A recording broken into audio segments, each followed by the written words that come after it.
Bienvenidos a Opinionated en E24 News en inglés, el programa que desafía el consenso, analiza eventos globales y presenta opiniones de nuestros invitados. Estimados, soy Benjamín Antonio, director general del Instituto Miriam y su anfitrión.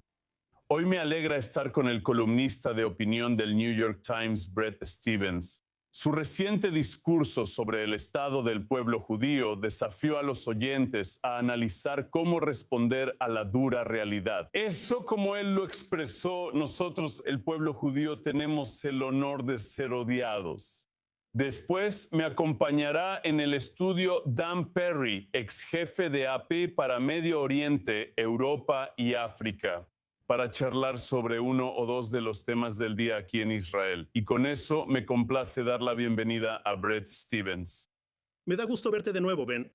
Hoy quiero hablar sobre tu presentación en el 92 Street y tu discurso en el 92 Street E.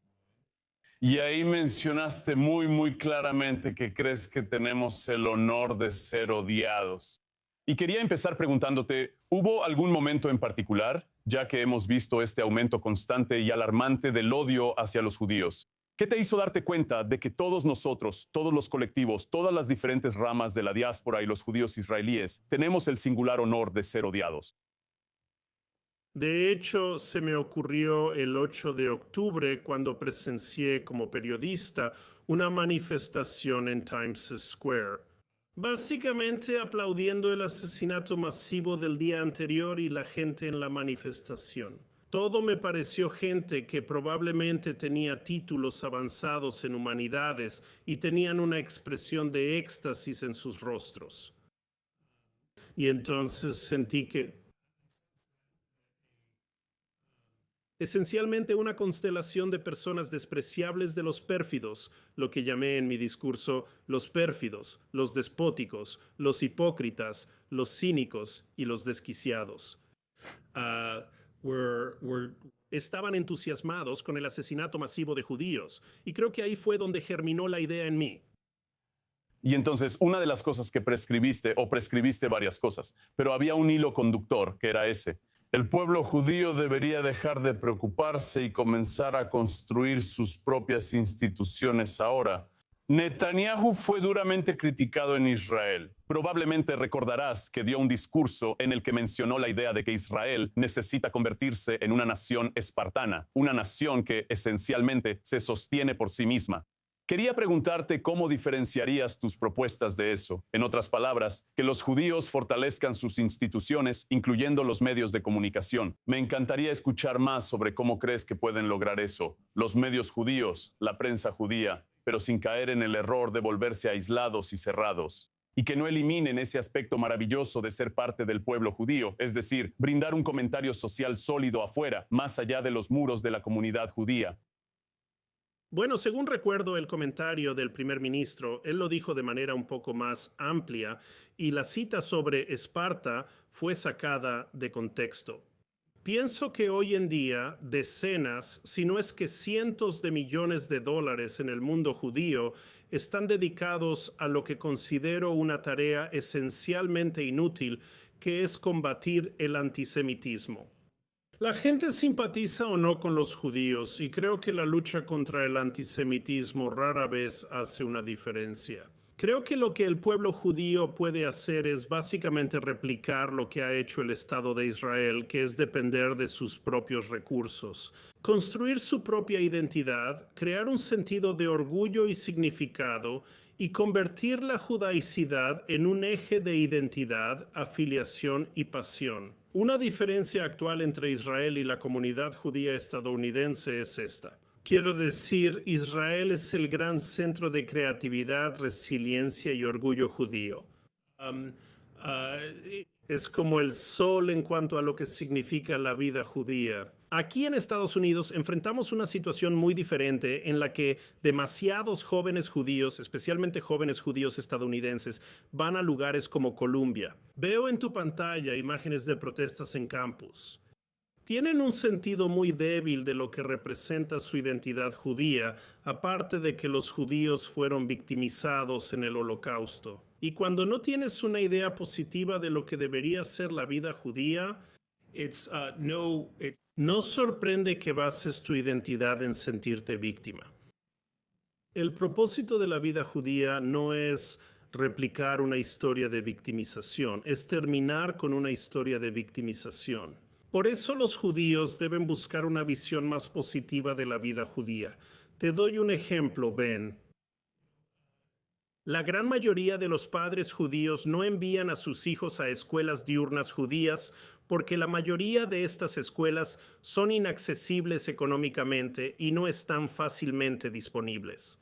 Y aún así, los filántropos judíos están gastando cientos de millones de dólares o decenas de millones de dólares poniendo anuncios en el Super Bowl, lo cual no cambia nada en absoluto. Así que cambiemos el enfoque o el centro de los esfuerzos judíos para construir una visión mucho más fuerte y positiva de la identidad judía.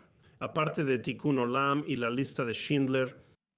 Sí, totalmente de acuerdo contigo. Durante la sesión de preguntas y respuestas tras tu presentación, mencionaste a la ADL como una de las organizaciones discutidas y ha generado polémica en la comunidad judía de Estados Unidos sobre si se debe atribuir virtudes o no al trabajo y efectividad de la ADL. En serio, ¿qué te hizo decidir señalar organizaciones específicas y por qué la ADL en particular?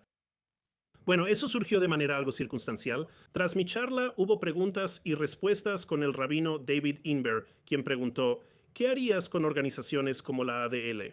Creo que, demasiado a la ligera, dije que la desmantelaría, pero la ADL tiene funciones realmente útiles. Reportar incidentes de antisemitismo nos da una imagen clara de cuán mal están las cosas. Amigos míos me dicen eso. La ADL trabaja con las fuerzas del orden en Estados Unidos para rastrear a posibles antisemitas o antisemitas violentos antes de que tengan la oportunidad de atacar. Y creo que todo eso debía haber sido mucho más claro, no debía haber sugerido que todo eso tiene que desaparecer. Pero en la medida en que la ADL simplemente se dedica a tratar de condenar a Tucker Carlson o a Candace Owens o a algunos de nuestros otros grandes antisemitas aquí en Estados Unidos o facilitadores del antisemitismo, ellos, siendo sinceros, son peor que inútiles. O sea, estas personas, estos antisemitas, son personas que hasta cierto punto se alimentan de la condena de grupos como la ADL.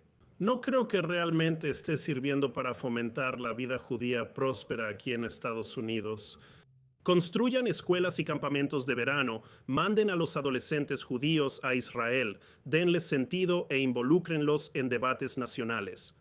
En lugar de pedirles que sean fervientes sionistas o antisionistas, intégrenlos en la vida judía. Eso realmente no sucede lo suficiente. Solo haré un breve comentario, Ben. Hace 100 años en Estados Unidos existía una próspera comunidad sueco-estadounidense en lugares como Minnesota, con iglesias luteranas y periódicos en sueco, pero eso ya desapareció.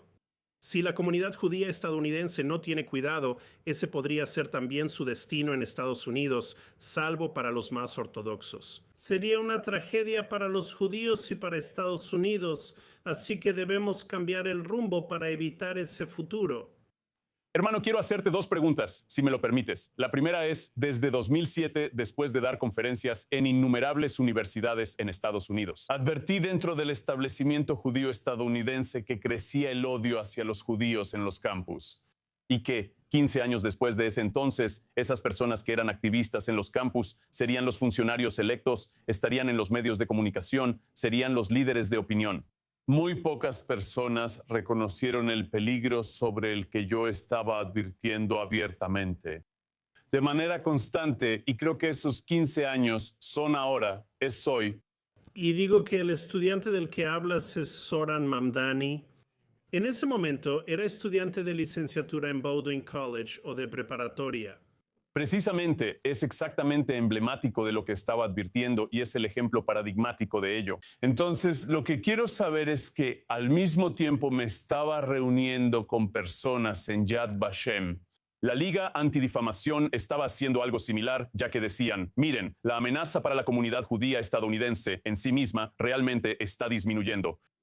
Universalizaremos nuestra misión como en el caso de Yad Vashem.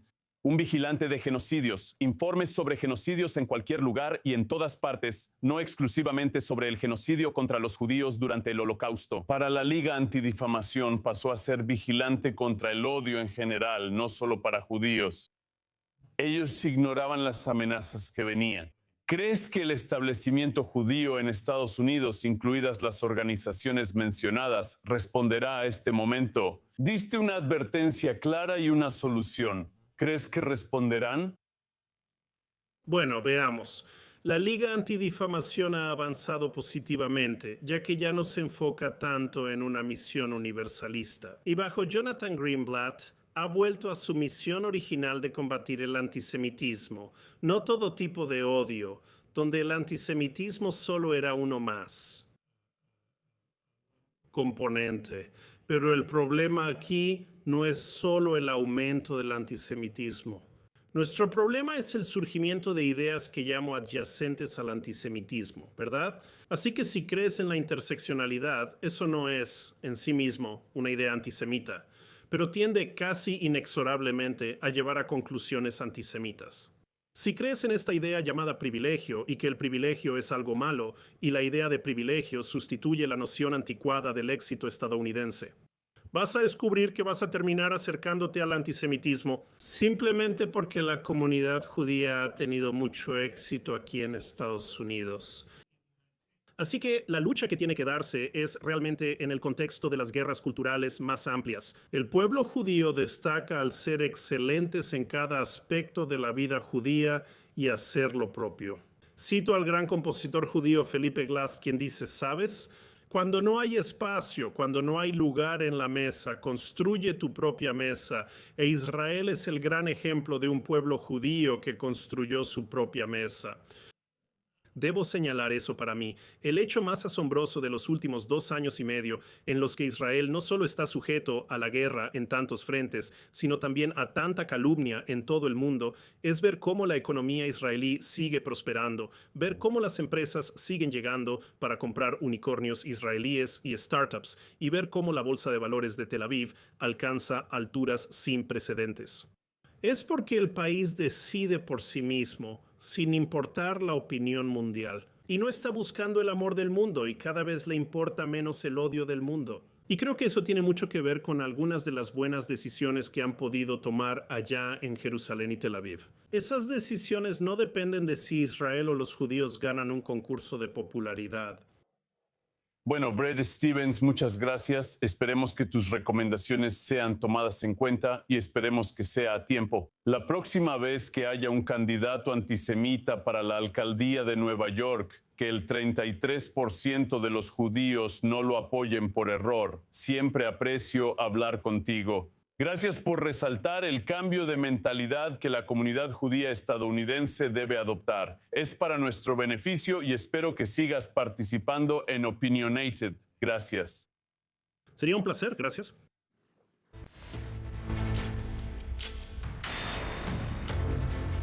Acompañándome en el estudio está Dan Perry, ex jefe de AP para Medio Oriente, Europa, África y más. Dan, bienvenido a Opinionated. Gracias por invitarme. Entonces, Dan, quiero hablar contigo sobre la entrada que hemos visto de la autoridad palestina en la Franja de Gaza. Quisiera saber qué opinas al respecto. Recuerda que había 2 objetivos de guerra. Como sabes, uno era traer de regreso a los rehenes y el otro derrocar a Hamás y evitar que representen una amenaza para nosotros en cualquier momento en el futuro. Pero escoltar, ese siempre fue el compromiso de que la autoridad palestina no podía ser parte de la siguiente fase dentro de Gaza. Siempre pensé que ese objetivo no declarado era imprudente, porque la realidad en el mundo en el que tenemos que vivir es esa. En los territorios palestinos, las 3 opciones son ocupación israelí, ocupación total y, por lo tanto, administración de una población hostil, Hamás o la Autoridad Palestina. El argumento de varios portavoces del gobierno siempre fue que la Autoridad Palestina es mala por varias razones. Llegaron al ridículo al decir que la autoridad es peor que Hamás. Es algo tragicómico, realmente hay problemas con la autoridad. Mi analogía sería que la autoridad es una pierna rota o quizás ambas piernas rotas, mejor que un tumor fatal. La autoridad es, dado que es parte del paraguas internacional y busca legitimidad y busca tener buenas relaciones con Israel, hasta cierto punto está en una situación vulnerable. ¿Conoces la constitución redactada por la Autoridad Palestina? ¿Cuál es el núcleo de su forma de gobierno? Dices que se entregaría en bandeja de plata tras la caída de tantos soldados. Claramente insinúas algo. No sé si lo has leído o tenido oportunidad de hacerlo. La Autoridad Palestina declara que Jerusalén es su capital y sostiene que existe una entidad palestina. ¿Y si sucediera y el fantasma se hiciera real? En mi opinión, ojalá nunca veamos eso, como dice la cita. El Estado se compromete a conservar su carácter religioso y resguardar los sitios sagrados islámicos y cristianos, así como su estatus legal, político e histórico. Según el derecho internacional, cualquier intento de cambiar su carácter o identidad histórica es nulo. Te darás cuenta de ello. Ni una palabra sobre el carácter judío, que parece de una organización con profunda enemistad hacia nuestra existencia. Incluyendo en Jerusalén, que es otra parte de la Constitución, se establece de manera muy abierta: Jerusalén será la capital de un Estado palestino. ¿Sabes cuántos países árabes vecinos son democracias con constituciones vinculantes? ¿Cero? Sí. ¿Por qué Palestina sería la primera? Hablo del mundo real. Bueno, espera, Palestina, el Estado de Palestina, que actualmente no existe, para ser claro, sería el primero en este caso para responder a tu pregunta. Eso es lo que busca la Junta de la Paz. Afirma que una autoridad palestina gobernará un Estado contiguo en Judea, Samaria y Gaza, lo cual requiere dividir el norte y sur de Israel. En el centro habrá una constitución y convenciones democráticas. Esa es la respuesta. Por eso no espero que nada de eso suceda en el mundo real en el que tengo que vivir. Al menos tienes una serie de malas opciones y tienes que elegir la menos mala. Así que puedes leer la Constitución todo lo que quieras. Sé que mis opciones son Hamás, ocupación permanente o socavar a Israel como Estado judío y democrático, o trabajar con el interlocutor palestino menos imperfecto actual. Israel está estacionado dentro de la franja de Gaza en este momento hasta la línea amarilla. No están ocupando al pueblo gazatí. El pueblo gazatí está más allá de la línea amarilla. Ahí están. No veo que haya ninguna ocupación en absoluto. Y si hubiera una ocupación, diría que es completamente justa y apropiada, especialmente después de lo que ocurrió El desarme de Hamás en la situación actual, sin que Hamás se desarme, Israel estaría completamente en su derecho de mantener, en efecto, una zona de amortiguamiento muy grande entre un área gobernada por Hamás e Israel, propiamente dicho. No estoy llamando a eso una ocupación. De hecho, creo que si Israel se prepara para derrotar a Hamás como necesita hacerlo y aún no lo ha logrado, creo que podríamos ver la reubicación voluntaria en masa de los gazatíes. No creo que solo tengamos la opción de ocupar o retirarnos y permitir que la autoridad palestina tome el control. Y déjame preguntarte, solo por una cuestión de practicidad, porque sigues mencionando eso, ¿tú crees eso? ¿Se debe exigir a la autoridad palestina que renuncie a esta constitución antes de iniciar cualquier discusión seria sobre su control en Gaza? La Constitución es un fantasma, igual que el Estado palestino. No veo cómo podríamos frenar la guerra. No es complicado. Benjamín, como tú, quiero ciertas cosas, quiero un mundo perfecto en mi mundo real. Me gustaría salvar vidas ahora mismo. La búsqueda de una solución perfecta sobre quién gobernará a los palestinos prolongó la guerra. Duró 1 año y medio más de lo necesario y eso costó la vida de los rehenes. Si hablas sobre la seguridad del pueblo judío, te recordaría a ti y a todos los demás que la autoridad palestina nos estaba asesinando y haciéndonos pedazos hasta que nos aislamos de ellos mediante la barrera de seguridad. Solo después de eso renunciaron y solo después de eso renunciaron a la violencia. No tengo ninguna fe en que puedan controlar a Hamás. No tengo ninguna fe en que puedan ser un gobernante efectivo dentro de la franja de Gaza. Personalmente creo que no era para este resultado. Cientos de nuestros soldados caen y mueren luchando contra Hamás en Gaza, y decenas de nuestros soldados pierden sus extremidades, sus brazos, sus piernas luchando contra Hamás dentro de Gaza. No para que ese enclave sea entregado, como dije. Muchas de esas muertes y sacrificios pudieron evitarse hace año y medio o tras la muerte de Sinwar con resultado similar. Porque yo estaba prediciendo todo el tiempo que al final, después de que pasara suficiente tiempo, el mundo, Estados Unidos obligó a Israel a aceptar un acuerdo de rehenes para acabar la guerra, que fue lo que pasó. Pero si se hubiera hecho antes, Tenemos que concluir mucho más. No pienso que la guerra haya durado demasiado. Y realmente espero que la integración de la autoridad palestina en Gaza no sea algo que suceda. Creo que hay mejores opciones. Dan Perry, gracias por acompañarme en Opinionated. Sé que volverás. me encantaría volver. Gracias.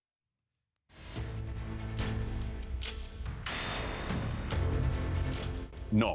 Cambiando de tema, hace casi 20 años inicié una serie de conferencias universitarias que me llevó a hacer más de 450 presentaciones en distintos campus.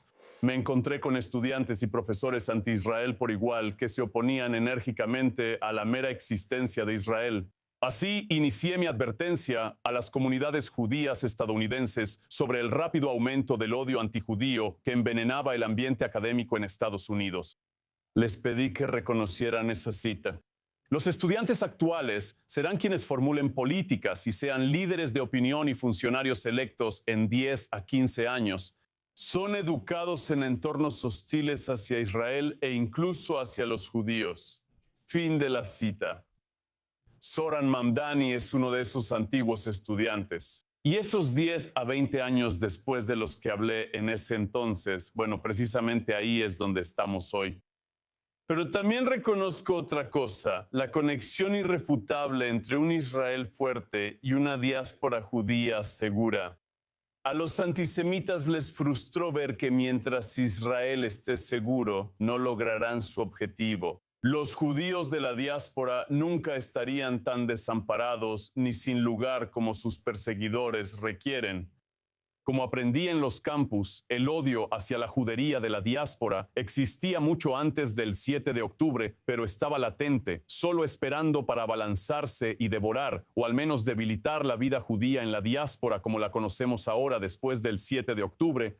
Ese odio pasó de ser furtivo a estar envalentonado, y yo, tristemente, no me sorprendí en lo absoluto mientras Israel tambaleaba contra las cuerdas del ring heptagonal en el que luchaba.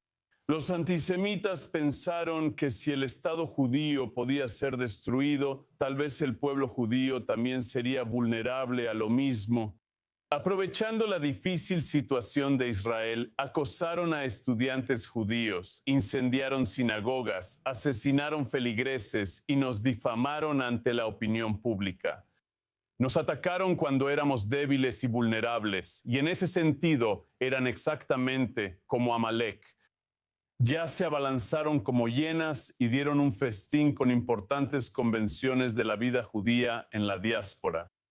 Pero el peligro con el que debemos lidiar hoy no es que el odio hacia los judíos se haya vuelto descarado, sino que aquellos que promovían este antiguo odio ahora saben que pueden difundir su prejuicio sin temor a castigo ni sanción. Y lo peor, como mostró la elección de Mamdani, quienes odian a los judíos ahora ven que su intolerancia puede ser recompensada, incluso hasta en las urnas.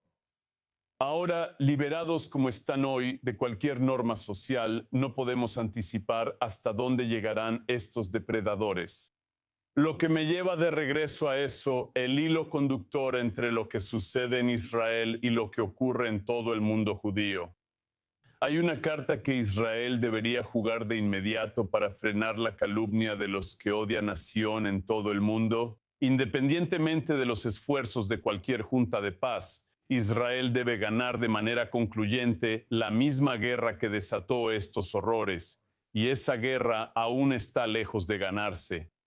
Israel debe destruir a Hamás dentro de Gaza, no solo porque Hamás es un enemigo que merece únicamente la destrucción total, sino porque la seguridad absoluta de nuestro Estado es un requisito absoluto para volver a frenar a quienes nos acosan en el extranjero. No se equivoquen, ellos toman ejemplo de nosotros. Yo digo, los llevamos de regreso a la oscuridad. Las comunidades de la diáspora realmente no quieren conocer una existencia judía en ausencia de un Estado judío fuerte. Ya han tenido una probada de eso y ha sido más que suficiente.